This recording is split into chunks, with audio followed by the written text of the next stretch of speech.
하나님의 말씀은 로마서 10장 1절 제 인생을 마치고 나서 열심히 살았다. 난 참 열심히 살았다. 라는 고백을 하는 것이 참 좋다는 이야기를 의외로 많이 들었었던 것 같아요. 여러분은 여러분의 인생을 열심히 살고 계십니까? 열심히 사시는 것 같아요, 여러분.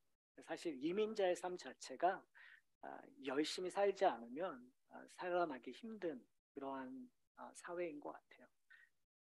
근데 이제 문제는 뭐냐면 우리의 공식은 열심히 살면 행복하거나 열심히 살면 나의 문제가 해결되거나 열심히 살면 내 인생에 의미가 있는 것으로 귀결되어져야 되잖아요. 그러니까 열심히 사는 거 아닐까요? 그런데 우리의 현실을 보면 열심히 살았는데 그게 그닥 행복하지 않는 것 같아요. 열심히 살았는데 내가 원하는 것을 얻지 못할 때가 많은 것 같아요. 심지어 내가 갖고 있는 것조차 놔버릴 수밖에 없는 상황에 처해 있는 그러한 인생의 모습들을 저희가 종종 발견하게 됩니다. 지난주에도 사실은 이 하나님께서 이 모든 것을 작정하셨다면 우리의 인생의 것들을 다 작정하셨다면 어, 내가 이렇게 사는 것들 그거는 불공평하지 않습니까? 이게 무슨 나의 책임입니까? 라는 그러한 반문을 저희가 좀 살펴봤어요. 사실은 어떻게 보면 우리가 갖고 있는 상식, 특별히 한국 사람으로서, 이민자로서 우리는 열심히 사는 것이 당연한 것으로 여기면서 우리는 살아왔습니다. 근데 요즘은 좀 다르게 얘기하는 것 같아요. 요즘 젊은이들에게 열심히 살라고 하면 좀 가우뚱거릴 열심히 사는 것만이 정답이 아니라고 믿는 젊은이들이 의외로 많은 시대인 것 같습니다. 오늘 본문을 보면 이 2000년 전에 벌써 사도 바울은 열심히 사는 게 다가 아니라고 얘기하고 있어요. 그러니까 우리가 갖고 있는 상식, 그 논리를 성경에 적용하고 있지 않는다라는 거죠. 더군다나 지금 사도 바울은 그 열심의 문제점을 제기합니다. 저는 오늘 본문을 통해서 이러한 문제점 제기하는 사도 바울의 이야기에 우리가 귀를 기울여야 된다고 생각합니다. 우리는 어떻게 구원을 받는가 여러분 다 아세요. 어떻게 구원을 받죠? 믿음으로 의롭다함으로 여겨서 우리가 구원을 받아요. 우리의 행위가 아니라 우리의 공로가 아니라 예수 그리스도의 공로로 우리는 은혜로 구원을 받죠. 우리는 머리로는 알아요. 그러나 우리의 DNA는 뭔가 합의를 요구받고 있어요. 그래서 심지어 은혜도 갚아야 되는 걸로 알고 있어요. 그렇잖아요, 여러분. 세상에서는 은혜를 받았으면 어떻게 항상 갚는 것이 인간의 도리로 알고 있잖아요. 그러니까 신앙도 하나님 앞에 은혜를 받았다는 순간 내가 어떻게 하면 갚을까? 신앙이 좋은 사람은 그걸 잘 갚은 거죠. 배로 갚는 거죠. 내가 최선을 다해서 열심히 갚는 것이 은혜에 보답하는 것으로 우리는 알고 있습니다. 그런데 성경에서 얘기하는 건 여러분이 갚을 수 있으면 그게 은혜인가요?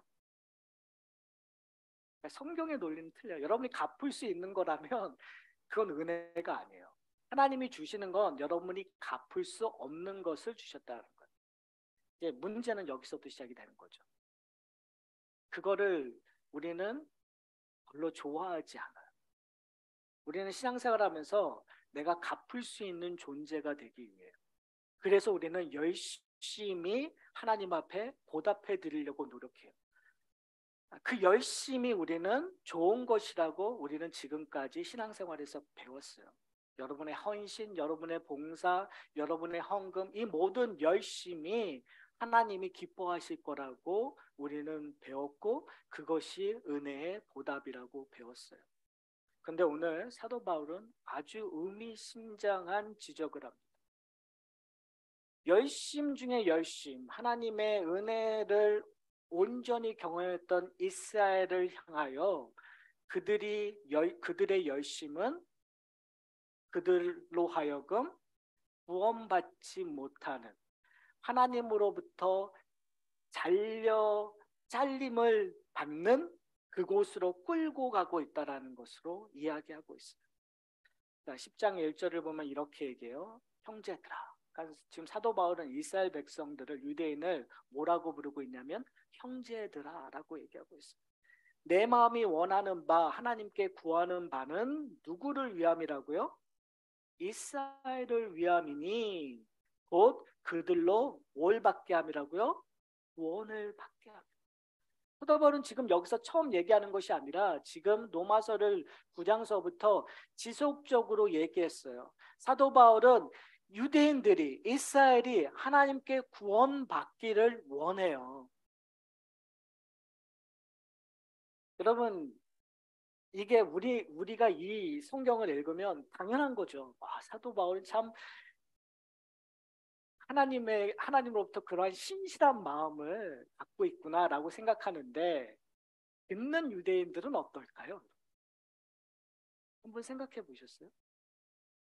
제가 이런 거예요. 어떤 장로님이나 집사님, 신앙생활 열심히 하는 사람에게 제가 찾아가서, 장로님, 집사님, 저는 당신이 구원받기를 정말 원합니다. 매일 당신의 구원을 위해서 기도하고 있습니다라고 얘기하면 그 장로님과 그 집사님의 얼굴 표정이 어떨까요? 겠죠. 무슨 이상한 목사가 와가지고 나의 구원의 문제에 대해서 이렇게 얘기할 수 있는가라고 화를 낼 수 있어요. 왜요? 그 장로님과 그 집사님은 거의 대부분 구원의 확신을 갖고 있었을 거란 말이에요. 장로가 되기까지, 집사가 되기까지 그들은 하나님 앞에 헌신을 했었을 거란 말이에요.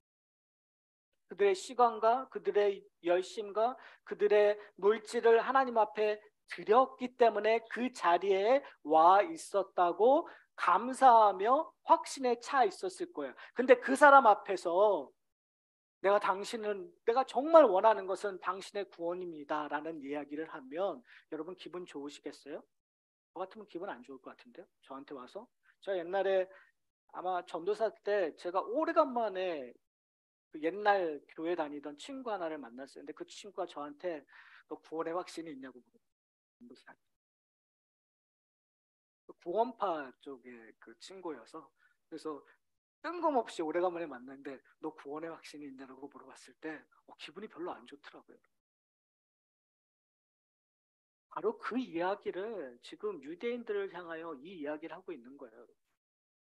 이 이야기를 듣는 유대인들은요, 바울을 돌로 쳐 죽이려고 하겠죠. 왜요? 자기의 존재의 근간을 흔들고 있다라는 거예요. 사랑하는 성도 여러분, 저는 오늘 이 시간에 여러분의 신앙의 근간이 흔들렸으면 좋겠습니다. 무슨 말이냐면 우리가 갖고 있었던, 우리가 구원의 근간이라고 했었던 것들을 다시 한번 고민하는 시간이 되었으면 좋겠어요. 왜요? 지금 사도 바울이 우리에게 너무나 중요한 프린시플, 원리를 우리에게 이야기하고 있기 때문에. 근데 이 원리는 우리가 이미 알아요. 우리가 지식적으로 모르는 것이 아님에도 불구하고 현실에서 우리는 이렇게 살고 있단 말이에요. 1절에 보면 2절에 보면 이렇게 얘기해요. 내가 증언하노니 그들이, 여기서 그들은 누구예요? 이스라엘 유대인들이죠. 그들이 하나님께 열심히 있으나 올바른 지식을 따른 것이 아닙니다. 이게 이스라엘의 문제예요. 근데 제가 오늘 봉독은 하지 않았지만 9장 30절서부터 이렇게 이야기해요. 제가 9장 30절을 읽어드릴게요. 그런즉 우리가 무슨 말을 하리요? 의를 따르지 아니한 이방인들이 의를 얻었으니 곧 믿음에서 난 의요. 의의 법을 따라간 이스라엘은 율법에 이르지 못하였으니 어찌 그러하냐? 이는 그들이 믿음을 의지하지 않고 행위를 의지함이라. 지금 사도 바울은 10장 1절, 2절을 이야기하기 전에 이미 이 이야기를 하고 있었던 거예요. 이방인들, 그들이 하나님의 은혜를 절대로 받을 수 없다고 생각했던 이방인들에게 무엇이 주어졌다고요? 의가 주어졌다.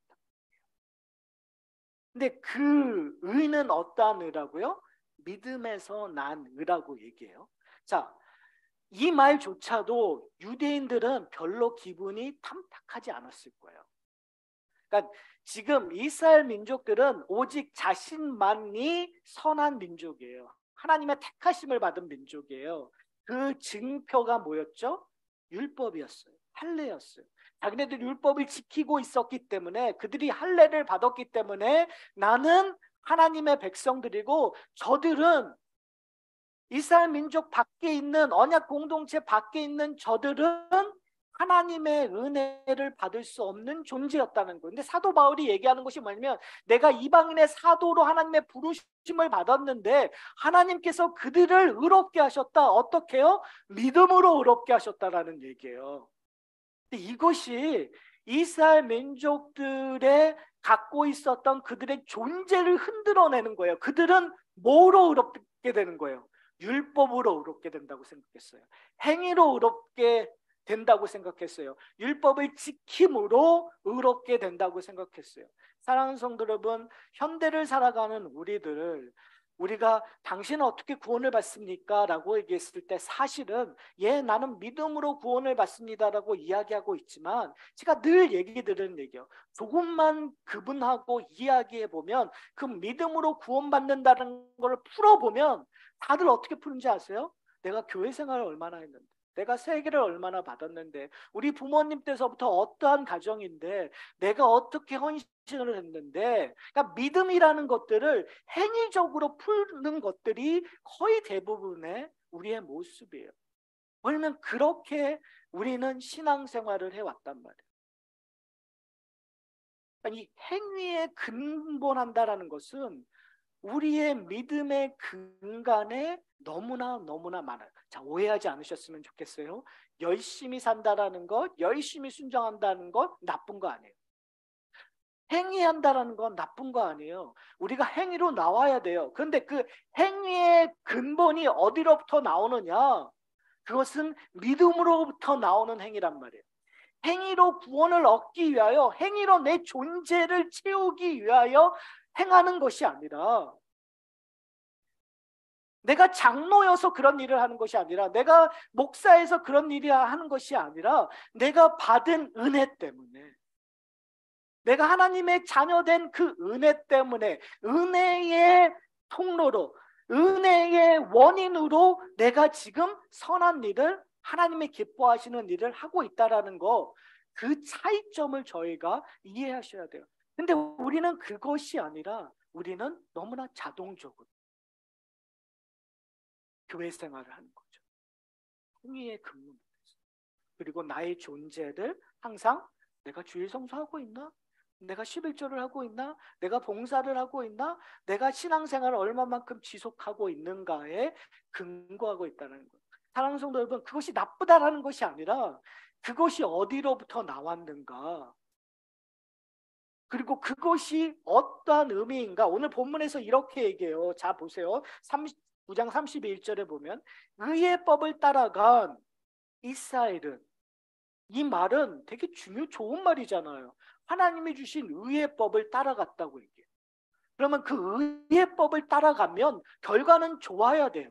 열심히 따라가면 결과가 좋아야 돼요. 근데 문제는 뭐냐면, 지금 사도 바울이 얘기하는 건 뭐냐면, 열심히 사는 거가 다가 아니라는 거예요. 의의 법을 따라가는 것이 다가 아니라는 거예요. 다른 말로 얘기하면 주일 성수하는 것이 다가 아니라는 거예요. 여러분이 헌금하는 게 다가 아니라는 거예요. 여러분이 봉사하는 게 다가 아니라는 거예요.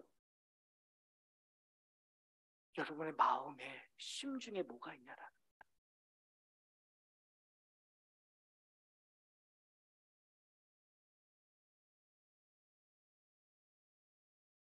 그런 우습게 얘기가 있죠. 목사가 제일 주일날 예배드리기 싫어한다. 그런 예화들 많이 들으셨잖아요. 그러니까 어떻게 보면 목사이니까 할 수 없이 예배 드리는 경우도 있겠죠. 목사이니까 그걸 직업으로 생각하면 그렇죠? 내가 직분자니까, 장로니까, 집사니까 내가 교회 가야 되는 게 너무 당연하니까 그냥 이 자리에 와 앉아 있을 수 있어요. 오히려 끌려오는 건 확실히 끌려오는 거니까 상관이 없어요. 왜요? 그렇지만 내가 내 존재를 드러내기 위하여 나온다는 그 자체의 의미가, 어떻게 보면 사실은 그 예배를 인도하는 사람들이 예배에서 은혜 받기가 제일 힘들어요. 목사가 제일 힘들고, 어떻게 보면 반주자, 어떻게 보면 찬양 인도자가 예배를 통해서 은혜 받기가 제일 힘들 수 있어요. 뒤에서 방송실에서 일하는 분들이 가장 힘들 수 있어요. 왜요? 그 일에 행하는 거에, 거기에 더 열심이면 열심일수록 우리가 만나야 할 하나님을 만나지 못하고 우리의 행위만, 일들만 나올 수 있다는 거죠. 근데 얘기하는 것이 뭐냐면 그것이 나쁜 것이 아니라, 그것이 내가 목사니까, 내가 장로니까, 내가 예배를 준비하는 자니까 당연히 가야 되는 길이란 말이에요. 그것이 의의 법을 따라간 이스라엘 백성들과 별반 다르지 않을 거란 말이에요. 절기 때마다, 제사 드릴 때마다 그들은 열심히 모든 것, 하나님이 요구하는 율법대로 그들은 따랐었단 말이에요. 그런데 오늘 본문에서 얘기하고 있는 것이 뭐냐면 그들이 율법에 이르지 못했다는 거예요. 이것이 율법의 문제예요. 의의 길을, 의의 법을 따라갔는데 문제는 뭐냐면 율법에 이르지 못하였다고 얘기해요. 그러면서 너무 재밌는 것이 뭐냐면 우리가 항상 그렇잖아요. 뭔가 이루지 못하면 우리가 항상 얘기하는 것이 뭐냐면 좀 더 열심히 해봐. 그러니까 행위라는 근본은 네가 부족하면 열심히 해봐라는 얘기를 해요. 여러분, 자녀를 키울 때 우리는 이 복음의 은혜로 자녀를 키우는 거에 되게 익숙하지 않아요. 자녀를 키울 때 항상 우리는 행위에 근간해서 아이들을 가르쳐요. 교회 교육도 마찬가지예요. 교회 교육을 보면 유년주일 학교를 잘하려면 뭘 해야 되는지 아세요? 달란트를 해야 돼요. 왜요? 철저하게 행위에 근간해서 뭘 하면은 내가 그걸 지불하는 것. 내가 성경을 읽고 암송을 하면 거기에 대한 대가를 지불하는 거죠. 행위에 근간하는 거. 여러분, 여러분의 자녀가 공부를 잘하면 항상 여러분 어떻게 하죠? 칭찬해주고 거기에 대한 상금을 줘요. 행위에 근간한 거예요. 못하면은요, 더 열심히 해. 그리고 항상 뭐 하죠? 네가 열심히 해서 이걸 지키면 항상 뭘 달아요? 상품을 달죠. 대가를 달아버려요. 그러면 그 행위를 이루어서 그것을 되면 그 대가는 누구의 공로예요? 그 아이의 공로예요. 여러분, 제가 요즘에 그 PD 수첩을 좀 봤었는데요. 그 PD 수첩에 이단의 이야기, 하도 이단의 얘기가 많으니까 이단의 이야기를 얘기하는데 그 만민 그쪽 이야기를 하는데 참 재밌는 거를 봤었어요. 거기는요, 1년에 한 번씩 성도들에게 성적표를 준대. 그거 듣고 제가 솔깃하더라고요. 야, 근데 교회가 대부분 성적표를 드려요. 그렇죠? 어떤 교회는 헌금 리스트로 해서 헌금 많은 사람서부터 이름을 내기도 하고, 어떤 분들은 직분이라는 거를 통해서 성적표를 주기도 하고, 어떤 분은 그 봉사와 헌신을 칭찬함으로 성적표를 주기도 해요. 근데 그거와 상대도 안 되는 일들을 하더라고요. 그래서 어떻게 하냐면 이게 5티어까지 있나 봐요. 5계급까지. 그런데 4계급, 5계급서부터 천국에 갈 수 있대요. 구원의 확신이 있대요. 그리고 매번 그 사람에게 당신은 3단계입니다. 그러니까 모든 신앙생활이 내가 어떻게 하면 4단계 안에 들어가는 거예요. 어떻게 하면 더 5단계가 되어서 더 하나님으로부터 은혜를 받는가. 여러분, 이게 웃기잖아요, 여러분. 그런데 우리의 신앙생활이 그렇게 해왔을 수 있다는 거예요. 그리고 그렇게 얘기하는 근간들이 다 어떻게 하냐면 다 하나님을 기뻐하신다라는 것으로 포장해요. 그런데 좀 이단이니까 하나님만이 아니라 우리의 목자, 이단 교주를 어떻게 즐겁게 하느냐에 관심이 갖고 있겠지만, 사랑하는 성도 여러분, 그것들을 의의 의라고 얘기하고. 근데 문제는 뭐냐면 오늘 본문에서 얘기하는 것이 의의 법에, 율법에 우리가 이르지 못한다고 얘기해요. 그러면서 이 32절에 뭐라고 해요? 이렇게 얘기해요. 어찌 그러하느냐? 왜 율법에 이르지 못하느냐? 왜 우리가 율법을 충족시키지 못하느냐? 이는 그들이 믿음을 의지하지 않고 뭘 의지했다고요? 행위를 의지한다. 사랑하는 성도 여러분, 행함은 여러분을 만족시킬 수 없어요. 그리고 하나님을 더욱더 만족시킬 수 없어요. 왜요? 하나님, 그러니까 우리끼리는 그래도 만족할 수는 있겠죠. 칭찬해 줄 수는 있죠. 그러나 하나님을 만족할 수 없는 것이 뭐냐면 하나님의 의의 법은 100%를 원하는 거예요. 완전한 거룩을 원하는 거예요. 그런데 우리는 우리의 행함조차도 거기에 뭐가 들어냐면 우리의 욕심, 우리의 질투. 여러분 봉사도 질투해서 할 수가 있어요. 너무 재밌는 게 뭐냐면요. 그러니까 이거는 우스갯소리로 좀 들어주셨으면 좋겠어요. 실질적으로 있는 일이지만 우스갯소리로 그냥 가볍게. 어떤 교회에서 항상 가장 헌금을 많이 하시는 분을 헌금 그 리스트에 첫 번째 이름을 낸대요. 그러니까 그분이 열심을 가져서 그래 나도 한번 첫 번째 이름 거기 한번. 그건 뭐에 의한 거예요? 질투, 나의 욕망, 내가 내 자신을 드러내고자 하는 걸로 하는 거잖아요. 그러니까 첫 번째 이름을 올린다고 한들 사람들은 칭찬하겠죠. 하나님을 위해서 그렇게 헌신하는군요. 많은 헌금을 하셨군요라고 칭찬할 수 있겠죠. 그러나 하나님의 거룩함에는 그것이 칭찬받을 일까요? 아니요. 왜요? 자기의 질투, 자기의 욕망, 그것이 들어가는 순간 뭐예요? 그것은 의로운 일이 아니에요. 하나님이 얘기하시는 하는 죄는요, 정말 깨끗한 물에 불순물이 0.001이 들어가는 순간 그것을 죄라고 불러요.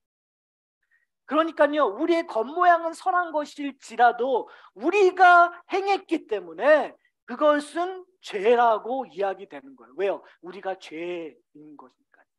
그렇기 때문에 우리가 의의 법을 따르고 율법을 지키고 선한 일을 한다고 해도 우리에게는 뭐가 없다고요?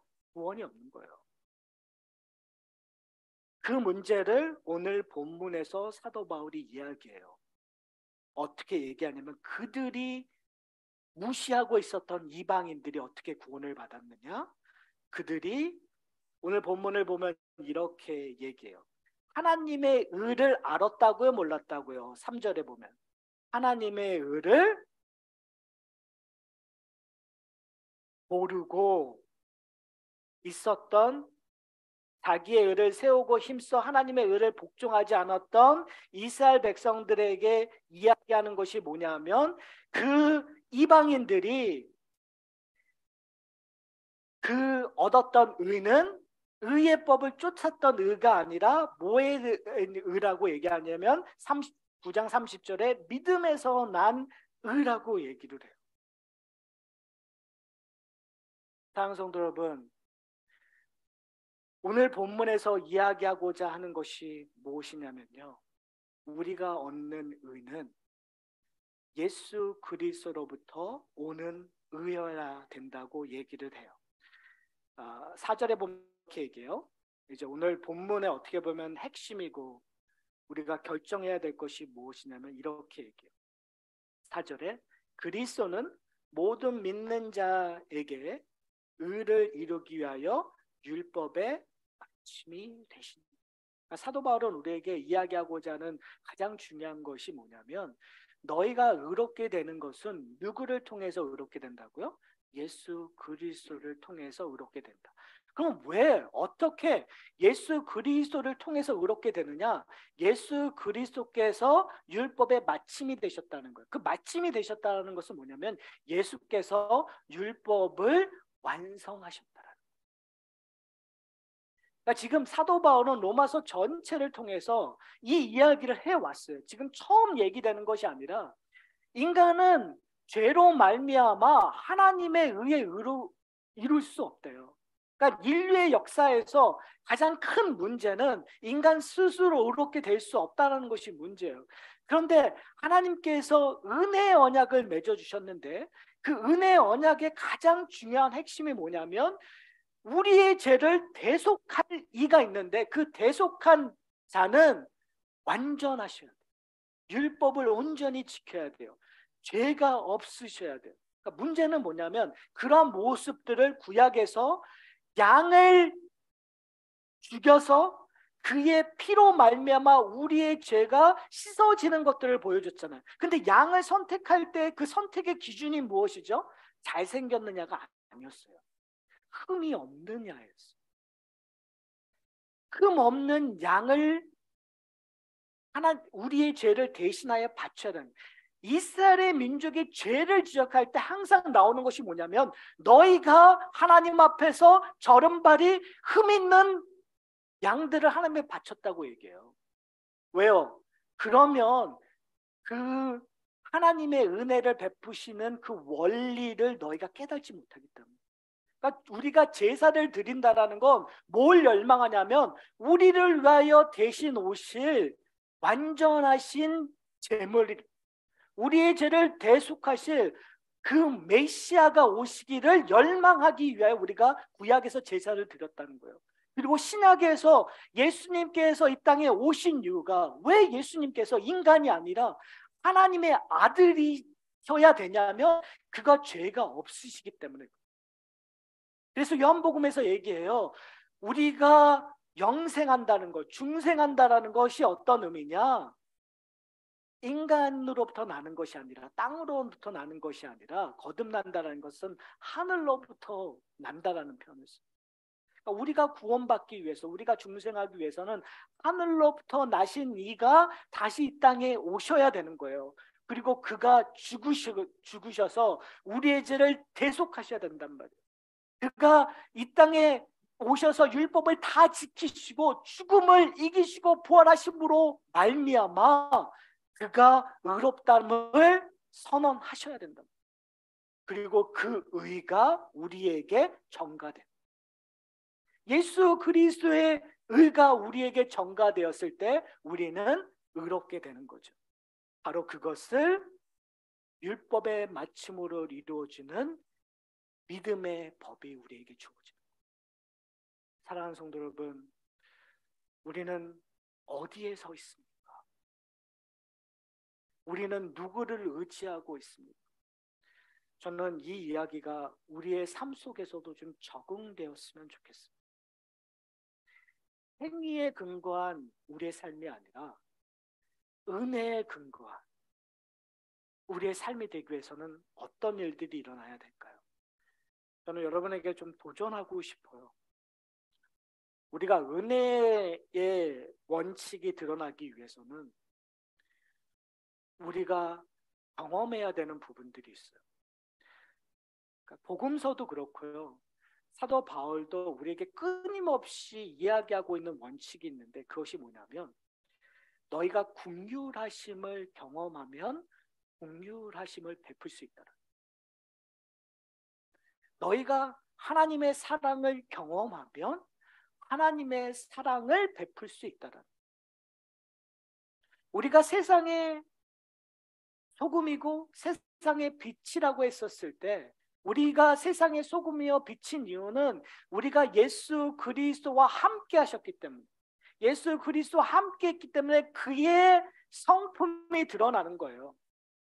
예수 그리스도의 생명의 빛이 우리에게 비쳤기 때문에 그 빛이 세상에 반사되어지는 거예요. 사랑하는 성도, 그렇기 때문에 제가 여러분에게 소원하는 것은 뭐냐면 여러분이 하나님의 긍휼하심을 경험하셔야 돼요. 하나님의 사랑을 경험해야 돼요. 근데 여러분의 사랑과 긍휼하심을 경험하기 위해서는 어떻게 해야 될까요? 하나님에게로 나가야 돼요. 내가 뭘 해야 되느냐에 대한 율법의 의의 율법으로 나가는 것이 아니라 하나님 앞에 나가는 거예요. 여러분, 하나님 앞에 나간다라는 이야기를 했었을 때 그거는 은혜를 이야기합니다. 여러분의 일상에서 하나님과의 관계가 지금 내가 어떻게 되고 있는가를 좀 살펴보셨으면 좋겠어요. 여러분이 하나님의 말씀으로 관계를 맺고 계십니까? 하나님과 기도로 말씀을 맺고 계십니까? 하나님의 다스림을 여러분의 가정 속에서 여러분의 자녀와 함께 맺고 계십니까? 하나님의 다스림을 여러분의 기업, 여러분의 사업체와 여러분의 직장에서 그것을 드러내고 계십니까? 결국은 우리의 인생 자체가 하나님 앞에 나갈 때 우리는 하나님의 관계를 통해서 은혜와 사랑과 긍휼하심을 경험하게 돼요. 단 오해하지 않으셨으면 좋겠어요. 이것은 무조건 긍정적인 것으로 나타나는 것이 아니라 하나님의 사랑은 내가 못날 때 경험하는 거예요. 하나님의 긍휼하심은 내가 부족할 때 경험하는 거예요, 여러분. 그러니까요, 내가 잘해서 내가 말씀을 오늘 하루도 잘 읽고 순종해서가 아니라 내가 오늘 기도도 열심히 해서가 아니라 내가 오늘도 옆에 사람을 너무너무 사랑해서 그러한 하나님의 임재하심을 하나님의 은혜를 긍휼함을 경험하는 것만이 아니라 내가 죄를 지을 때도 내가 내 아내에게 틱틱거릴 때도 내 자녀에게 화를 낼 때도 그 순간순간 성령의 도우심으로 말미암아 하나님의 긍휼하심을 여러분이 경험하셔야 된다는 거예요. 그러니까 이것이 내가 좋을 때만 경험하는 것이 아니라 내가 하나님에게 모든 것을 맡길 때 성령을 의지할 때 내가 좋거나 안 좋을 때 동시에 느낄 수 있다는 거죠. 여러분 이걸 느끼셔야 돼요. 이걸 경험하셔야 돼요. 그때 우리는 우리의 자녀들에게 나의 아내와 남편에게 그것들을 베풀 수 있다는 사실이에요. 그래서 저는 여러분이 얼마만큼 경험하는가는 베품으로 경험할 수 있어요. 그래서 제가 여러분에게 좀 도전하고 싶은 것이 뭐냐면 여러분이 가장 잘하는 것이 뭐냐면요. 여러분의 자녀들을 행위에 근거해서 판단하고 행위에 근거해서 대우할 때가 참 많습니다. 여기에서 뭐 자녀를 포함한 아내와 남편까지 포함하죠. 보통 아내와 남편을 그런 식으로 하진 않긴 하지만 그래도 일단 다 포함해서 우리가 좀 지금까지 우리는 다 행위에 근거해서 할 때가 참 많아요. 근데 이제 긍휼의 근거에서 사랑의 근거에서 한번 노력해 보셨으면 좋겠어요. 무슨 말이냐면요. 내가 경험하지 않으면 베풀 수 없어요. 내가 경험한 원리에 의해서 자녀들에게 대해줄 수 있어요. 그러니까 나도 모르는 새 지금 내가 하나님의 관계 속에서 행위에 근거해서 지금 내가 내 신앙생활을 하고 있는 거예요. 이것을 가장 내 삶 속에서 무너뜨릴 수 있는 건 내가 상대방을 내 아내를 행위에 근거해서 대우하고 있는가. 근데 이것을 가장 잘할 수 있는 것이 여러분의 자녀들이에요. 여러분의 자녀를 어떻게 판단하고 어떻게 이해해주고 어떻게 대하고 있는가. 내 자녀가 내 마음에 안 들 때 우리는 뭐에 근거해서 하죠? 내가 어떻게 가르쳤는데, 내가 어떻게 가르쳤는데, 내가 원하는 건 이건데 왜 모르지? 여러분 섭섭함은 어디에 오는 거죠? 내 자녀가 제가 이게 나이가 들면서 내 그 아이들한테 섭섭해하더라고요. 저는요 애를 대학을 보내면 이제 섭섭할 일이 없을 줄 알았어요. 걔도 독립체고 저도 독립체고 애는 애의 인생이 있을 거라고 생각했거든요. 그런데 요즘에 제가 애한테 섭섭해하더라고요. 아니 저도 저희 부모님한테 잘 못하거든요. 저는 목사라니까 제 동생은 참 열심히 잘하는데 저는 잘 못해요. 목사라는 핑계로 그걸 정당할 때도 있어요. 그런데 제가 그걸 못하는데 제 아들한테 제 딸에게 나도 못하는데 당연히 바라면 안 되잖아요. 그런데 바라고 있더라고요. 내가 널 어떻게 가르쳤는데 내가 어떻게 대우했는데. 그러니까 저도요 하나님의 은혜를 이야기하고 설교하고 가르치는데 이걸 수도 없이 매주일 세네 번 이상씩 하고 있는데 실질적인 삶 속에서는 내 자녀에게 사랑과 긍휼하심을 베풀고 있지 않더라는 거예요. 조금 더 냉혹하게 판단한다면 저는 아직 뭐에 얽매여 있는 거예요? 율법의 법에 얽매여 있는 제 모습이에요. 여러분, 내 자식도, 내 부모도, 내 아내도, 내 남편도 하지 못한다면 성도들에게 할 수 있어요. 이웃에게 할 수 있어요. 생판 모르는 이웃에게 하나님의 긍휼을 베푼다라는 그 이야기를 하기 전에 일주일에 한 번 보는 내 이웃 성도들에게 그 얘기를 하기 전에 우리가 처절하게 심각하게 싸워야 될 때는 우리의 가정이에요. 내 아들, 내 딸, 내 부모, 내 아내, 내 남편. 지금 나는 하나님의 긍휼하심으로 대하고 있는가? 하나님의 사랑으로 대하고 있는가? 아니면 내 의에 의해서. 저는 아직도 저의 모습을 보면요, 저희 아내를 내 의에 의해서 판단하고 있는 것 같아요. 내 의에 의하면 5시 반이 저녁 시간. 근데 곰곰이 생각해 보면 5시 반에 저희 아내가 밥을 저한테 줘야 될 아무런 근거가 없는 거예요. 그러나 저의 의에는 그거예요. 여러분, 저만 그러나요?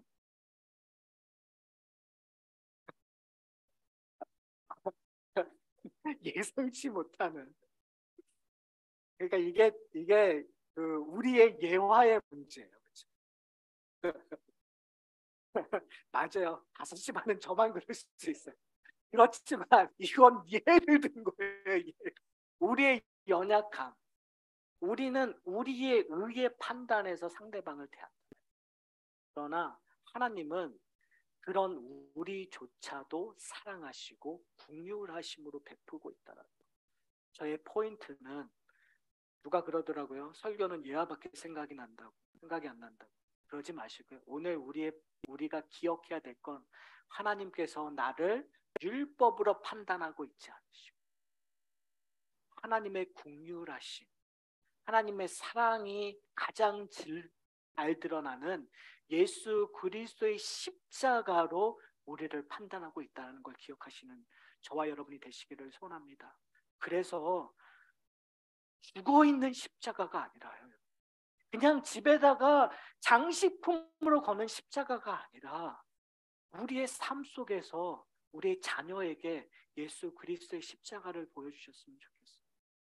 내 남편에게, 내 아내에게 예수 그리스도의 십자가를 보여주는 저와 여러분이 되시기를 소원합니다.